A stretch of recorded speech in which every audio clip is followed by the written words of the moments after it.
जय हिंद, जय भारत दोस्तों। मैं हूं आपका होस्ट, आपका दोस्त क्षितिज दीक्षित और आप देख रहे हैं वंदे मातरम। दोस्तों, आज हम एक ऐसे दीवाने के बारे में बात करेंगे, आज़ादी का एक ऐसा दीवाना जिसका नाम भारत माँ के चंद चुनिंदा लाडले बेटों में लिखा जाता है। कई बार झूठे इतिहास ने उसके नाम को दबाने की कोशिश की, लेकिन वो है कि मानता ही नहीं। ऐसे उस दीवाने को और उसके जीवन को कुछ पंक्तियों में पिरोकर आपके सामने रखने की कोशिश की है। उम्मीद करता हूँ कि आप सबको ये कोशिश पसंद आई।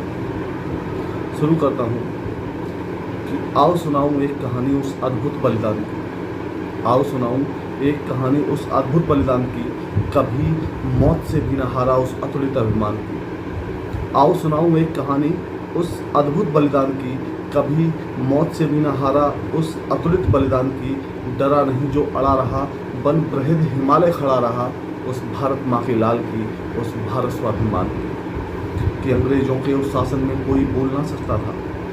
अंग्रेजों का दौर था वो, जब हम लोग गुलामी में थे, हमारा देश गुलामी में था। घोर अत्याचार अंग्रेज हम हिंदुस्तान में कर रहे थे। लिखा कि अंग्रेजों के उस शासन में कोई बोल ना सकता था, खिड़की दरवाजे सब बंद थे, कोई खोल ना सकता था। अंग्रेजों के उस शासन में कोई बोल ना सकता था, खिड़की दरवाजे सब बंद थे, कोई खोल ना सकता था। जनता उनसे लड़ने में सक्षम ना थी, मजबूर थी। जनता उनसे लड़ने में सक्षम ना थी, मजबूर थी, और हुकूमत बंदूकों की ताकत पर मगरूर थी। गोरे राक्षस घूम रहे थे, कहर भयानक बरपा था। आवाजें सब दबी हुई थी और शासन एक तरफा था। लगता था भारी लगानी एक कानूनी लूट थी। लगता था भारी लगानी एक कानूनी लूट थी।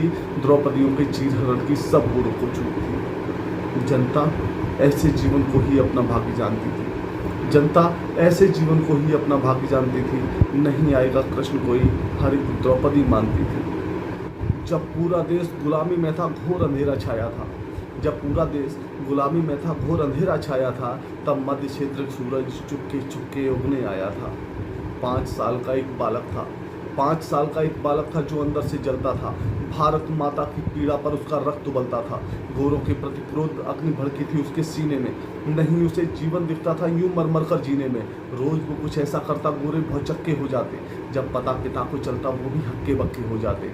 उसका बचपन अंधियारे जंगल में एक चिंगारी था। साहस उसका कई सैकड़ा सिंगों पर भी भारी था। पिता की इच्छा थी कि वो पढ़ लिख कर पंडित हो जाए। पिता की इच्छा थी कि वो पढ़ लिख कर पंडित हो जाए, पर उसको ये चिंता थी भारत माना खंडित हो जाए। ब्राह्मण कुल में जन्मा बालक भीलों के संग खेला था। ब्राह्मण कुल में जन्मा बालक भीलों के संग खेला था। यूं लगता था पूरे जंगल में वो शेर अकेला था। परिवार का था एक ही प्रयत्न, उसको कैसे रोका जाए। जो बस मन की ही करता था, उसको कैसे टोका जाए। पर उन उन्मुक्त विचारों को कोई भी रोक न पाया था। भारत माँ के शहजादे को कोई भी टोक न पाया था। एक दिन बंधन मोह के सारे स्वयं तोड़कर निकल पड़ा। एक दिन बंधन मोह के सारे स्वयं तोड़कर निकल पड़ा। भारत माता की खातिर घर बार छोड़कर निकल पड़ा।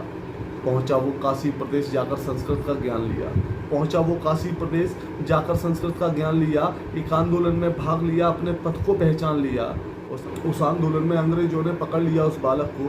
कुछ कुत्तों के पिल्लों ने जो घेर लिया हो सावक को। फिर इतिहास रचा जाना था और वो दिन भी आया था। फिर इतिहास रचा जाना था और वो दिन भी आया था। जज ने पूछा नाम तो हंस करके आज़ाद बताया था। जंजीरों में जकड़ा भी आज़ाद था, वो मजबूर न था। जंजीरों में जकड़ा भी आज़ाद था, वो मजबूर न था।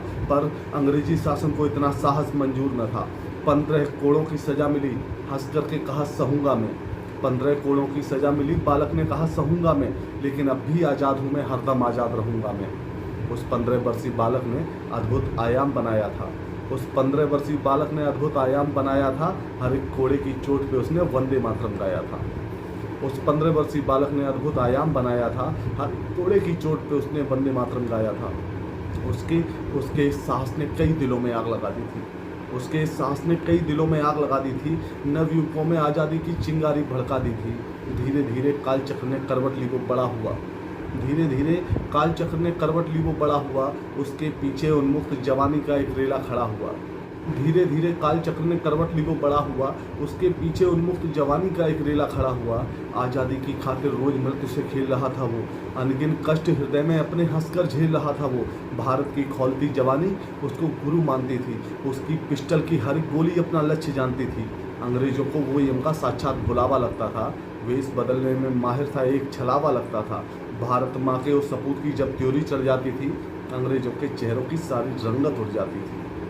भारत माँ के उस सपूत की जब त्योरी चढ़ जाती थी, अंग्रेजों के चेहरों की सारी रंगत उड़ जाती थी। पर आज़ादी आने को है घर के भी सांप जानते थे, आज़ादी आने को है घर के भी सांप जानते थे। कुछ अकुलाए बैठे थे जो गोरों को बाप मानते थे, औकात नहीं थी उनकी वो आज़ाद से दो हाथ करें, औकात नहीं थी उनकी वो आज़ाद से दो हाथ करें। बस मौका ताक रहे थे वो कब भारत माँ पर घात करें। काल ने फिर से करवट ली, आज़ाद बहुत मजबूर हुए। काल ने फिर से करवट ली, आज़ाद बहुत मजबूर हुए। उनके कुछ साथी जेलों में थे, कुछ फांसी चढ़ दूर हुए। सुखदेव, राजगुरु भगत सिंह का जीवन उन्हें बचाना था, सुखदेव, राजगुरु भगत सिंह का जीवन उन्हें बचाना था। इसकी खातिर कुछ सत्ता लोलुप अंधों को समझाना था, कुछ पथ भ्रष्टों को देशभक्ति का पाठ पढ़ाने पहुंच गए, एक तथाकथित चाचा के घर उसको समझाने पहुंच गए। कुछ पथभ्रष्टों को देशभक्ति का पाठ पढ़ाने पहुंच गए, एक तथाकथित चाचा के घर उसको समझाने पहुंच गए। पर चाचा जी तो कटुता की हर सीमा लांघ गए थे जी, पर चाचा जी तो कटुता की हर सीमा लांघ गए थे जी। आज़ाद को था अफसोस कि वो किससे क्या मांग गए थे जी। क्रोधित हो आनंद आज़ाद तभी आनंद भवन से निकल गए, क्रोधित हो आज़ाद तभी आनंद भवन से निकल गए। इसी बीच कुछ भारत द्रोही चाल सियासत की चल गए, क्रोधित हो आज़ाद तभी आनंद भवन से निकल गए। इसी बीच कुछ भारत द्रोही चाल सियासत की चल गए। जब दूजा यत्न खोजने को आज़ाद ने मीटिंग बुलवाई, अल्फ्रेड पार्क में एचआरए की टीम थी मिलने को आई।